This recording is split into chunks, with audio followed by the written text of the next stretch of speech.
মা বাবার মৃত্যুর পর মা অথবা বাবা যিনি হন না কেন তার পরিত্যক্ত সম্পদ যেগুলো রেখে যাবেন এগুলা ছেলেরা এবং মেয়েদের মধ্যে বন্টন হবে এইভাবে। ধরুন কথার কথা, একজন মেয়ে আছে, দুইজন ছেলে আছে, তাহলে সেক্ষেত্রে একজন মেয়ে যে পরিমাণ সম্পদ পাবে একজন ছেলে তার দ্বিগুণ পাবে। ফর এক্সাম্পল, দুই ছেলে এক মেয়ে আছে, আর কেউ নাই, ওয়ারিসদের মধ্যে আর কেউ নাই ধরেন, বা অন্য কেউ প্রাপক নাই, তাহলে সেক্ষেত্রে সমুদয় সম্পত্তির মূল্য ধরে সেখান থেকে সেটাকে ভাগ করবেন হলো 5 ভাগ। মেয়ে পাবে 1 ভাগ, আর দুই ছেলে পাবে 2 ভাগ, 2 ভাগ 4 ভাগ, তাহলে মোট 5 ভাগ হবে। এইভাবে আনুপাতিক হারে বন্টন হবে। তবে দেখতে হবে অন্য কেউ আছে কিনা, কারণ অন্য কোনো লোক থাকলে তাদেরও ভাগ থাকতে পারে। যিনি মারা গেছেন তার মা থাকলে তিনি ভাগ পাবেন, তার স্ত্রী থাকলে তিনি ভাগ পেতে পারেন, স্বামী থাকলে, তার ভাই থাকলে অন্য কারো ভাগ থাকতে পারে। বিশদ জানতে হবে। এগুলো শর্টকাট প্রশ্ন উত্তর থেকে সমাধান নেওয়া যাবে না, মৌলিক নীতিমালা জানা যাবে। ছেলে এবং মেয়ের মধ্যে সম্পদের যে ভাগ আছে সেটা ঠিক করে দিবেন। আমি প্রায় সময় বলি, আমাদের সমাজে নামাজি, রোজাদার, হজ আলা, জাকাত দেনেওয়ালা, ওয়াজ করেন না, ওয়াজ শুনেন না, বহুত লোক পাওয়া যায়, কিন্তু বাবা মায়ের সম্পদে বোনের সম্পদ, বোনের হক যতটুকু দেওয়া আছে সম্পূর্ণ হিসেব করে বুঝাই দিয়েছে বা দিবে এরকম প্রতিজ্ঞা করে, সেরকম সুপুরুষ, সেরকম ইমানদারের সংখ্যা অনেক কম। বাংলাদেশে যত জমি আছে, জমির দলিলগুলো যারা ঘাটাঘাটি করেন, অভ্যাস আছে, একটু দেখেন, অ্যানালাইসিস করেন, এবং এ ব্যাপারে সম্ভবত জরিপও আছে। বাংলাদেশে টোটাল ল্যান্ড বা জমির মালিকানা প্রায় সবগুলোই ছেলেদের নামে, মেয়েদের নামে জমির মালিকানা খুবই কম। অথচ মেয়েদের সংখ্যা ছেলেদের চাইতে তো কম না বাংলাদেশে। সেক্ষেত্রে তো মেয়েদের 50%, ছেলেদের মিনিমাম 50% জমিতে নাম থাকার কথা ছিল। এর একমাত্র কারণ হলো যারা দিনদার, নামাজ কালাম পড়ে, তারাও বোনের হকটারে গুড়ায় গাড়ায় খেয়ে ফেলে। গুড়ায় গাড়ায় খাওয়া বুঝেন? গুড়ায় খায় কেমনে? যেমন কথার কথা, বোনকে ডেকে আনে, আইনা বলে, বোন এখন বাবা তো দুনিয়া থেকে চলে গেছেন, আল্লাহ নিয়ে গেছে, তার সম্পদ এগুলো রাখছে, কোরআন হাদিস অনুযায়ী তো তোমার আসলে এরকম পাওনা হয়, এখন আল্লাহ তো তোমাদেরকে অনেক দিছে, এখন আমাদের তো যে ভাইদের অবস্থা দেখতেছো, তারপরেও আমরা তোমাদেরকে দিয়ে দিতে চাই, তোমরা কি বলো? এমন একটা সিন ক্রিয়েট করে, বোন তখন বাধ্য হয়ে বলতে, ভাই থাক থাক, লাগবে না, আপনি রাখিয়ে দেন, আমি খুশি আছি। তখন বলে, আচ্ছা আলহামদুলিল্লাহ, এবার 60 টাকা কিনে বোন বিদায় দিয়ে দেয়। এই বাটপারি আছে না নাই? আবার একটা জাল হাদিস বানাইছে মেয়েদের জন্য, বলে যে মেয়েরা বাবার বাড়ির সম্পদ নিলে এটা সয় না, এটা কি করে না, চোর ডাকাইতে তো এত বাটপার হয় না।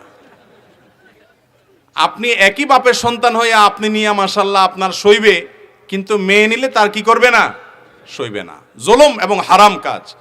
মেয়েরা নিতে চায় না, এটা বাস্তবতা। আপনি আপনার বোনকে দিতে চাইবেন, সে নিতে চাইবে না। কেন নিতে চায় না? এই প্রশ্ন উত্তর আপনাকে খুঁজতে হবে। নিতে চায় না এই কারণে, মেয়ে মনে করে, হায়রে বাবার ভিটা যেখানে বড় হয়েছি, যেখানে আমার নানি পোতা আছে, যেখানে ছোটবেলা থেকে শৈশব বাল্যকাল কাটিয়েছি, আমি এই ভিটায় তো বুড়ো বয়সে একটু আসতে চাই, পা মারাইতে চাই। যদি এখান থেকে সম্পদ ভাগযোগ নিয়ে যাই, তখন তো ভাই বলবে তোমার হক তো নিয়ে গেছো, আবার এখানে কি? এই জন্য বাধ্য হয়ে মেয়েরা নিতে চায় না, বলে না ভাই আমি নেব না, দিয়ে দিলাম। মূলত ভাই হিসাবে আপনার দায়িত্ব হলো বোনকে বলা যে, বোন তোমার বাবার সম্পদে, মায়ের সম্পদে যে হক আছে সেটা তুমি বুঝে নাও। এটা নেওয়ার মানে এই নয় যে আমাদের ভাই বোনের সম্পর্ক শেষ হয়ে গেছে, এই সম্পর্ক চিরকালের। আমি তোমার কাছে যাব, তুমি আমার কাছে আসবে, এটা তোমার বাবার ভিটা। এবং ভাগ এখানে বিশেষ করে আসার এবং বেড়ানোর অধিকার ভাইয়ের কাছে বোনের আজীবনের জন্য আছে, এরকম সুযোগ করে দিতে হবে। চেষ্টা করবো তো আমরা ইনশাআল্লাহ। বোনরা নিতে চায় না, এটা আমাদের নিজেদের কাহিনী। অনেক বাপ মা আছে, তারা নিজেরাই এই হারামের পথ খোলেন, নিজেরাই হারাম খান এবং হারাম খাওয়ান। মরার আগ দিয়া মেয়েগুলারে, ছেলেগুলারে ডাক দিয়া বলে, দেখো মা, তোমাদেরকে তো আল্লাহ অনেক দিছে, এখন তোমাদের ভাইরা তো দেখো এদেরকে তো আল্লাহ দেয় নাই, তো এখন তোমরা কি বলো? তো বাপ মার সামনে মেয়ে আর কি বলবে? এই সমস্ত সিন ক্রিয়েট করবেন না, এগুলো হারাম এবং গুনাহের কথা। মেয়েদের হিসাব পাই পাই করে বুঝাই দিবেন। মোহরের ক্ষেত্রে মেয়েদের সাথে বাটপারি করেন, ধরেন 10 লাখ, এরপর বাসরাতে বলেন যে দেখো ইটালির ভিসা তো আইসাই যাচ্ছে, কত লাগবে তোমার, কিসের 10 লাখ, সবই তো তোমার, এখন তুমি তো মাপ না করে দিলে আমি তো আগাইতে পারতেছি না। এবার মেয়েরাও আরো বোকা। তখন মেয়েরা সোজা সরল মানুষ, তারা বলে যে ভাই বা স্বামী দেখো, ভাই বললে তালাক হবে না, কিন্তু বলা হাদিসে নিষেধ আছে, কথার কথা আর কি।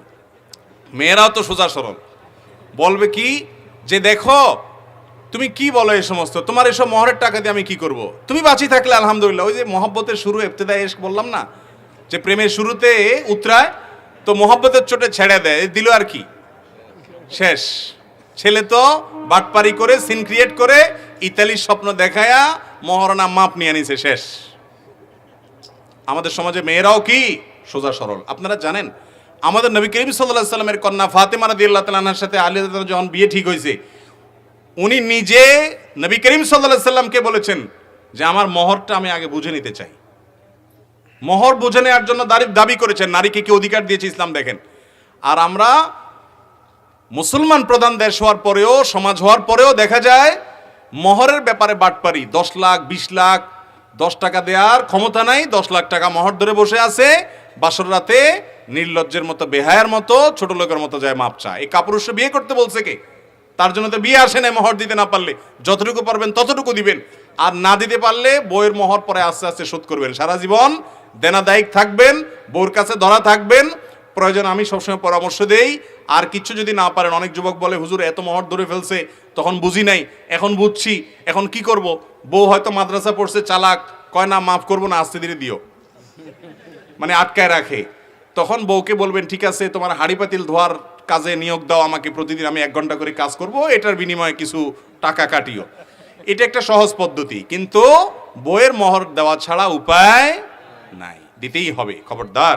তো মোহর এবং বাবা মায়ের সম্পদ দোনোটাতে মেয়েদেরকে আমরা বঞ্চিত করি, খুবই জুলুমের কথা, অনেক অন্যায় কথা। আমি সবসময় বলি যে বোনদের হক, ফুফুদের হক বুঝাই দেওয়া মুসলমান যদি থাকে, এই মুসলমান হলো খাঁটি মুসলমান হওয়ার একটা অন্যতম মার্কা। সবাই দিবেন তো ইনশাআল্লাহ?